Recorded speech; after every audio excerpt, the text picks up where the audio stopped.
নমস্কাৰ মই এপলিনা টাইমিতলৈ স্বাগতম জনাইছো আৰু এই মুহূৰ্তত ডাঙৰ খবৰ লৈ আহিছো যে চৰকাৰে কৈছে অন্ন সেৱা সপ্তাহত প্ৰতিটো দিনতে পুৱাৰ ভাগৰ পৰা গধূলিলৈকে দোকান খোলা ৰাখিব লাগিব ৰেচনৰ দোকানীয়ে কিন্তু চৰকাৰৰ কোনো নিয়ম পালন নকৰে ৰেচন দোকানী ডিম্বেচৰ ৰাখে মই মতাৰিয়ে চলাই আছে এতিয়া ৰেচনৰ দোকান যাৰ বাবে হাৰাশাস্তিৰ সন্মুখীন হ'ব লগা হৈছে ৰেচন কাৰ্ডৰ হিতাধিকাৰীসকল ঘণ্টাৰ পিছত ঘণ্টা কেৱল মাত্ৰ পুৱাৰ পৰা হাৰি পাতিছে ৰেচন সংগ্ৰহ কৰিবৰ বাবে কোনোবা বাৰে বাৰে অহা যোৱা কৰিছে ঘৰৰ পৰা 10 বট কাটি কৰি ৰেচনৰ মুনাটো লৈ ডিম্বেচৰ দাখৰ দোকানলৈ কিন্তু ৰেচন দিবলৈ ডিম্বেচৰ দাখ দোকানত নাথাকে দোকানত ঘণ্টাৰ পিছত ঘণ্টা থিয় হৈ থকাৰ পিছত এতিয়া উত্তপ্ত পৰিস্থিতিৰ সৃষ্টি হৈছে ৰেচন কাৰ্ডৰ হিতাধিকাৰীয়ে ক্ষোভ প্ৰকাশ কৰিছে ৰেচনৰ দোকানীৰ বিৰুদ্ধে লৈছে এই মুহূৰ্তত টাইম 8 বিগ ব্ৰেকিং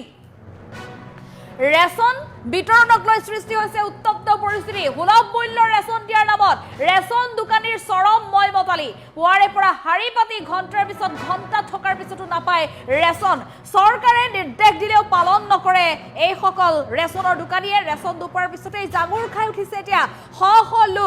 লোকে ক্ষোভ প্ৰকাশ কৰিছে ৰেচনৰ দোকানীৰ বিৰুদ্ধে দীৰ্ঘদিন ধৰি ৰেচন দোকানী ডিম্বেচৰ দাখৰ বিৰুদ্ধে অনিয়ম কৰা অভিযোগ উত্থাপন হৈছে কমলপুৰ বীৰদত্ত পঞ্চায়তৰ অন্তৰ্গত 3 নম্বৰ হসং গাঁৱত উত্তপ্ত পৰিস্থিতি কমলপুৰত সংঘটিত হৈছে এই ঘটনা 1 গ্ৰাম চাউল যদি কমকৈ দিছে তেন্তে অভিযোগ দিয়ক চৰকাৰে যেহেতু হেল্পলাইন নম্বৰ মুকলি কৰি দিছে ৰেচনৰ দোকানীয়ে চাউল কমকৈ দিলে অথবা দোকান বন্ধ ৰাখিলে অভিযোগ দিয়ক চৰকাৰে নিৰ্দেশ দিছে প্ৰতিগৰাকী লোকে সময় যাতে ৰেচন পায় ডাইল কৰক আপুনি 180034536611 ফোন যদি নালাগে তেনেহলে আপুনি মেসেজ দিব পাৰিব মেসেজ দিবৰ বাবেও নম্বৰটো সেভ কৰি লওক এই মুহূৰ্তত হেল্পলাইন নম্বৰ 1967 টো আপুনি কল কৰি অভিযোগ দিব পাৰিব সকলো ধৰণে অভিযোগ দিব পাৰিব ৰাইজৰ প্ৰতিটো অভিযোগ গ্ৰহণ কৰিব হেল্পলাইন নম্বৰ 1967 ত কল কৰি আপুনি অভিযোগ যদি দিয়ে লগে লগে একচন লোৱা হ'ব চৰকাৰৰ তৰফৰ পৰা নিৰ্দেশ অমান্য কৰিলে সুলভ মূল্যৰ দোকানীৰ বিপদ অনিবাৰ্য ডিম্বেচৰ দাখে যেহেতু নিয়ম অমান্য কৰিছে গতিকে ডিম্বেচৰ দাখৰ বিৰুদ্ধে যিকোনো মুহূৰ্ততে লোৱা হ'ব একচন ৰেচন সংগ্ৰহ কৰিবলৈ ই পোষ্ট মেচিনত দিব লাগিব আপুনি ফিংগাৰপ্ৰিন্ট সজাগতাৰ বাবে ৰেচনৰ দোকানী দোকানৰ সন্মুখত আৰিব লাগিব ফলক কিন্তু কি নিৰ্দেশনা পালন কৰিছে ডিম্বেচৰ দাখে নিয়ম ভংগ কৰা দোকানীৰ বিৰুদ্ধে শাস্তিমূলক ব্যৱস্থা গ্ৰহণ কৰা হ'ব গতিকে ডিম্বেচৰ দাখৰ বিৰুদ্ধে যিকোনো মুহূৰ্তত নিশ্চিতভাৱে শাস্তিমূলক ব্যৱস্থা গ্ৰহণ কৰা হ'ব বিভাগৰ তৰফৰ পৰা আমি পুনৰ জনাইছো ৰাজ্যত এতিয়া অন্ন সেৱা সপ্তাহ চলি আছে ৰাজ্যৰ প্ৰতিটো প্ৰান্ততে ৰেচন কাৰ্ডৰ হিতাধিকাৰীসকলে সময়মতে যাতে ৰেচন সংগ্ৰহ কৰিব পাৰে তাৰ বাবে বাৰে বাৰে বিভাগৰ তৰফৰ পৰা জাননী জাৰি কৰা হৈছে প্ৰতিগৰাকী ৰেচন কাৰ্ডৰ হিতাধিকাৰীক এই কথা অৱগত কৰিছে চৰকাৰে উল্লেখ কৰিছে যে প্ৰতি মাহৰ 1 তাৰিখৰ পৰা 10 তাৰিখলৈকে অন্ন সেৱা সপ্তাহ বহু সময়ত অন্ন সেৱা সপ্তাহত নিৰ্দিষ্ট সময়ত তেওঁলোকে ৰেচন সংগ্ৰহ কৰিবলৈ সুবিধা নোপোৱা বুলি অভিযোগ কৰাৰ বাবে 3 দিন বৃদ্ধি কৰি 10 তাৰিখলৈ লৈ যোৱা হৈছিল প্ৰথমতে 1 ৰ পৰা 7 তাৰিখলৈ দিছিল কিন্তু পৰৱৰ্তী সময়ত এতিয়া 1 ৰ পৰা 10 তাৰিখ গতিকে এই নিৰ্দিষ্ট সময়ছোৱাত প্ৰতিগৰাকী লোকে ৰেচন কাৰ্ডৰ সামগ্ৰী সংগ্ৰহ কৰিব লাগিব আৰু ৰেচনৰ দোকানীয়ে দোকান খোলা ৰাখিবই লাগিব যেতিয়াই যায় সুলভ মূল্যৰ এজেন্টৰ দোকানলৈ ৰেচন কাৰ্ডৰ হিতাধিকাৰীসকলে তেতিয়াই ৰেচনৰ সামগ্ৰী তেওঁলোকে পাবই লাগিব কিন্তু ডিম্বেচৰ দাখে চৰকাৰৰ সকলো নিৰ্দেশক এক প্ৰকাৰ বৃদ্ধাংগুষ্ট প্ৰদৰ্শন কৰিছে চৰকাৰে অনুমতি দিছে বা চৰকাৰে নিৰ্দেশ দিছে যে বেনাৰ পোষ্টাৰ আৰিব লাগিব নিৰ্দিষ্ট সময়ছোৱাত প্ৰতিগৰাকী ৰেচন কাৰ্ডৰ হিতাধিকাৰীক সজাগতা বা সচেতনতাৰ বাবে বেনাৰ আৰিব লাগিব এই সময়ছোৱাত দোকানত সোমাব লাগিব ফিংগাৰপ্ৰিন্টছ দিব লাগিব মুনা লৈ আহিব লাগিব নিৰ্দিষ্ট চাউল তেওঁলোকে লাভ কৰিছে নে নাই ভালদৰে নিৰীক্ষণ কৰিব লাগিব এই সন্দৰ্ভত চৰকাৰে দিয়া বেনাৰ ঠিকই আৰি দিছে কিন্তু বেনাৰত থকা নিয়ম হিতাধিকাৰীয়ে মনাটো দূৰৰ কথা এই সকল সুলভ মূল্যৰ এজেন্টে মানি চলা নাই যাৰ বাবে এতিয়া সৃষ্টি হৈছে উত্তপ্ত পৰিস্থিতি ডিম্বেচৰ দাখৰ বিৰুদ্ধে এতিয়া ক্ষোভ প্ৰকাশ কৰি এনেধৰণে শ পুৰুষ মহিলা ওলাই আহিছে এদিন দুদিনকৈ তেওঁলোক আজিৰ দিনটোলৈকে আজি 5 তাৰিখ ফেব্ৰুৱাৰী আৰু আজিৰ দিনটোলৈকে 1 তাৰিখৰ পৰা কেইবাদিনো আহিব লগা হৈছে তেওঁ ঘণ্টাৰ পিছত ঘণ্টা হাৰি পাতিছে এই দৰিদ্ৰ লোকসকলৰ বাবে ৰাজ্য চৰকাৰে মুকলি কৰিছিল ৰেচন কাৰ্ডৰ এই সুবিধা কিন্তু ৰেচন কাৰ্ডৰ সুবিধা লাভ কৰা দৰিদ্ৰ লোকসকলে কাম বন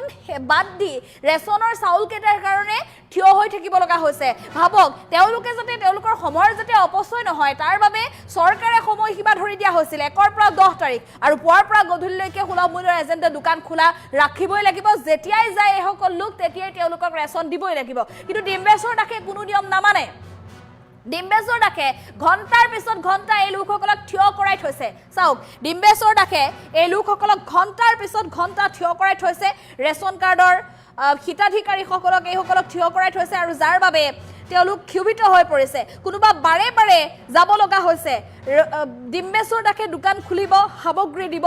আকৌ এবাৰ তেওঁ ঘৰৰ পৰা আহিম বুলি বা কাম কেইটা শেষ কৰি আহিম বুলি তেওঁলোক যায়গৈ আকৌ উভতি আহিব লগা পৰিৱেশৰ সৃষ্টি হৈছে এনেধৰণে হাৰাশাস্তিৰ সন্মুখীন হোৱাৰ পিছত আজি 5 তাৰিখৰ দিনটো তেওঁলোক ক্ষোভত ফাটি পৰিছে পূৰ্বতেও ডিম্বেশ্বৰ দাসে এনে কাম কৰিছে প্ৰতিগৰাকী ৰেচন কাৰ্ডৰ হিতাধিকাৰীয়ে এটা হেল্পলাইন নম্বৰ লিখি লওক ফোন কৰিব আপুনি যদি ফোন কৰিলে নাপায় তেতিয়াহ'লে মেছেজ কৰক আপোনাৰ মেছেজৰ ভিত্তিত 24 ঘণ্টাৰ ভিতৰত একচন লোৱা হ'ব ডিম্বেশ্বৰ দাসৰ দৰে কোনো কাৰণত যাতে সুলভ মূল্যৰ এজেণ্টে ৰেচন কাৰ্ডৰ হিতাধিকাৰীসকলক হাৰাশাস্তি কৰিব নোৱাৰে প্ৰতিগৰাকী লোক সতৰ্ক হওক আৰু সচেতন হওক আৰু সেভ কৰি ৰাখক এই নম্বৰটো বিশেষ নম্বৰ আপুনি আমি দুটাকৈ নম্বৰ পুনৰ আপোনালোকক জনাব বিচাৰিছো 180034533611 আৰু আন এটা হেল্পলাইন নম্বৰ হৈছে 1967 ফোন যদি নালাগে আপুনি মেছেজো কৰিব পাৰিব মেছেজ কৰি আপুনি অভিযোগ দিব পাৰিব সুলভ মূল্যৰ এজেণ্টৰ বিৰুদ্ধে ডিম্বেশ্বৰ দাসৰ বিৰুদ্ধে আপুনি অভিযোগ দিয়ক লগে লগে একচন লোৱা হ'ব ডিম্বেশ্বৰ দাসৰ দৰে সুলভ মূল্যৰ এজেণ্টে যদি ৰেচন কাৰ্ডৰ হিতাধিকাৰীসকলৰ সৈতে অন্যায় কৰিছে হাৰাশাস্তি কৰিছে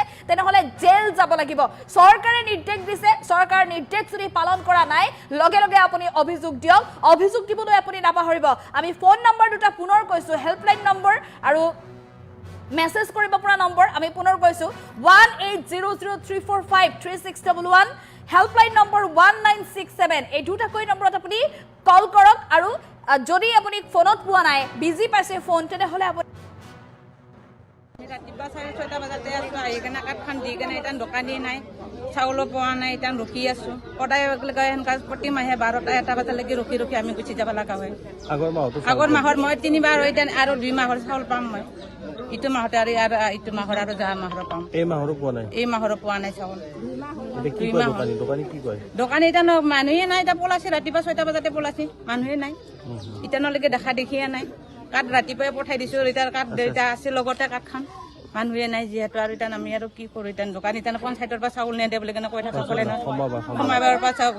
সমাবাৰৰ পৰা চাউল নেদে কমকে দে বুলি কেনে কয় মিলাবাই নৰো বুলি কেনে কয় কোনে কয় কি নাম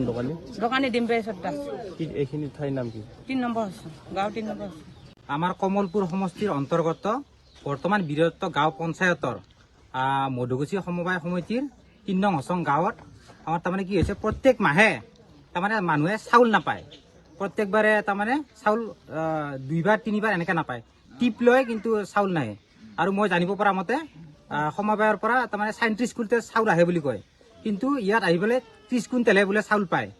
গতিকে সমবায়ৰ সভাপতি সম্পাদকে মাৰে নে কোনোবাই মাৰে এইবিলাক তদন্ত হ'ব লাগে তাৰপিছত ইয়াতে দোকানী কয় বোলে সমবায়ৰ পৰাই চাউল নিদিয়ে মই কেনেকৈ দিম বুলি কৈ থাকে গতিকে এইবিলাক তদন্ত হ'ব লাগে আৰু গাঁৱৰ মানুহ গোটেই আহিছে আজি কাৰণ প্ৰত্যেকবাৰে এনেকৈ নাথাকে কাৰণ চবৰে কাম কৰিব লগা থাকে আজি চাউল নিবা আছে মানুহে কাম ক্ষতি কৰি কিন্তু চাউল পোৱা নাই এতিয়া দোকানীয়ে নাই আমাৰ দোকানীয়ে পলাইছে প্ৰত্যেকবাৰে সেনেকুৱা হয় আৰু মাজতে এনেকুৱা হৈছে কোনোবাই চেনি চাউল দালি সেই যে দিছিলে মাজতে সেয়াও পোৱা নাই তাৰমানে 20-25 জন মানুহে আমাৰো পোৱা নাই সেনেকুৱা মই এতিয়া আমাৰ 80 কেজি চাউল পাওঁ গতিকে আমি নিবাই নাপাওঁ কাৰণে গতিকে আমি কাম কৰি খাওঁ মানুহ কিমান মাহৰ পৰা এনেকুৱা হৈছে এতিয়াতো 1 বছৰে হ'ল মাজতে তাৰমানে সমবায় সমিতিৰ মানুহ আছিল সিহঁতে ঠিক কৰি দিম বুলি কৈছিল কিন্তু এতিয়ালৈকে ঠিক হোৱা নাই আমি এতিয়া কাম কৰি খাওঁ মানুহ গোটেই গাঁৱৰ মানুহ প্ৰত্যেকে কাম কৰি খাওঁ মানুহ গতিকে আমাক চাউলটো টাইমত লাগে গতিকে বেলেগ দোকানততো টাইমমতে চাউল দিয়ে 9 তাৰিখ 10 তাৰিখলৈকে চাউল থাকে আমাৰ এদিনত যদি চাউল নিব যদি নাহে নেক্সট দিনা চাউলে নাপায় সেইটো আমাৰ সমস্যা হৈ আছে তেতিয়া আৰু হেৰি সমবায়ৰ পৰা দিয়া নাই বুলি কয় কমকে দিয়া বুলি কয় গতিকে প্ৰত্যেক মাহেতো আমি সেনেকে ধৈৰ্য ধৰি নাথাকোঁ গতিকে এইখিনি আমাৰ তদন্ত হ'ব লাগে আৰু চাউলখিনি চবেই পাব লাগে আৰু যিখিনি আহে আমাৰ কমলপুৰ সমষ্টিৰ অন্তৰ্গত